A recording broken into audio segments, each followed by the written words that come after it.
you know, the classic way an agency is bought and sold, and many of your listeners, of course, would know this, is that the buyer will come in and say, "Yeah, we think your agency is amazing and it's great, and we want to buy it, and we're willing to pay X, headline number multiple."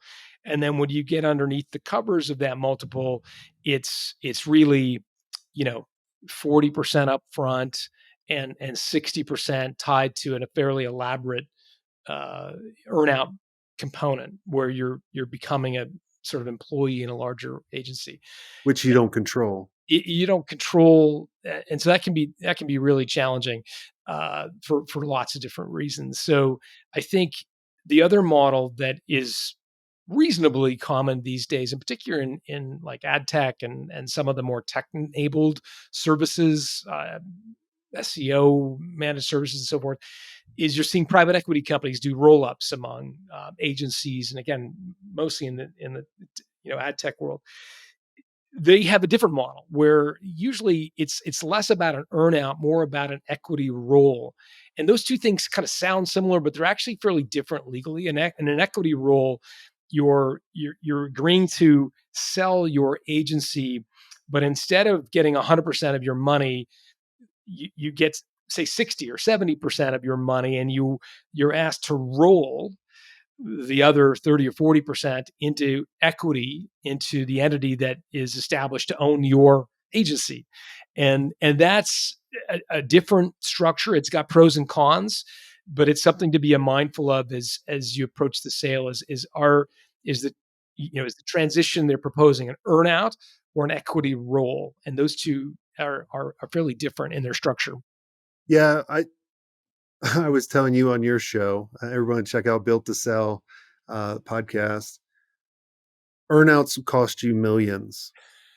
And if I had to do it over again Yeah. on an earnout, because you don't control the company anymore. That's the thing, right? Like if you controlled it, you could probably hit that performance model.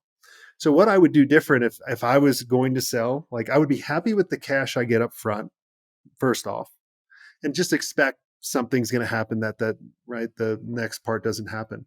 But then I would tell that company that's acquiring you, do not tell anybody outside of your organization. You do not tell any clients, and we make all the decisions until we hit the earnout or the time period is done. And if we do hit it and you can't pay it, we get the whole company back and we keep the initial money. That's how I would do it. Hmm. Now, like if I sold.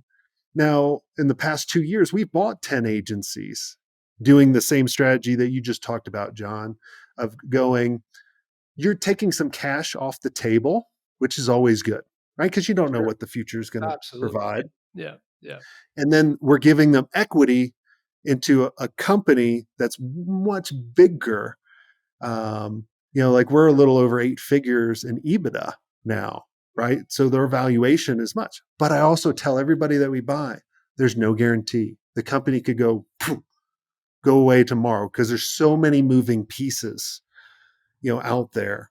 And like I was telling you in the pre-show, I'm like, a lot of times I talk people out of selling. I'm like, you're making $1 million a year. Right. You're not doing much anymore. What am I missing?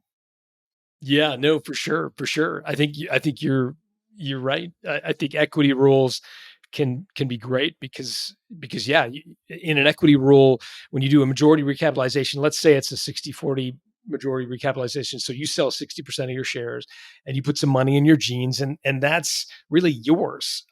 And you pay off the house, you buy the lake house or whatever you want to do, but it allows you to have some liquidity and get a couple of steps up on Maslow's hierarchy of needs, right? Like you're kind of taken care of.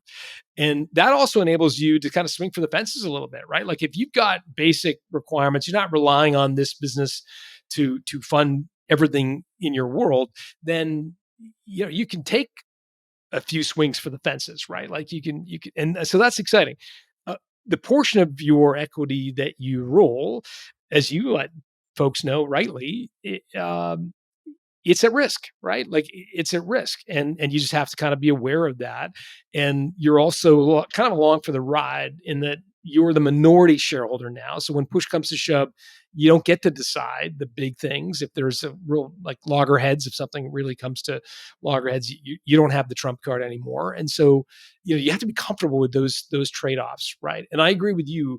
Earnouts in the agency world are so overused in my opinion, because again, if you think about what is the behavior you're trying to create, what most holding companies will tell you is that, well, we're trying to create synergies, right? So you've got an expertise in, name it, whatever, branding or in SEO. I keep bringing up SEO because I can't think of anything else right now. And we want to bring that service to all of our other clients, through all the other divisions that we have. That sounds good in theory and makes for interesting cocktail conversation. What what really happens though is that each of those divisions are run by an owner on an earnout, and they are not going to introduce you to their client for you to hit your earnout. And so, what the theoretical value of synergies that are out there very rarely actually materializes, and you end up sort of in conflict with other agency partners, the hold co, trying to hit your earnout, and and and where all along the agency holding company may have wanted to create integration, like may have wanted to integrate your service into their other business lines. If that's the goal, an earnout's the wrong mechanism. I hope you enjoyed this content. If you want more content like this, make sure you click on the link on the screen or check out your most popular podcast platform where the full episode is there. And until next time, have a swank day. What are you doing? Go check it out. Click on the link. I'll see you soon.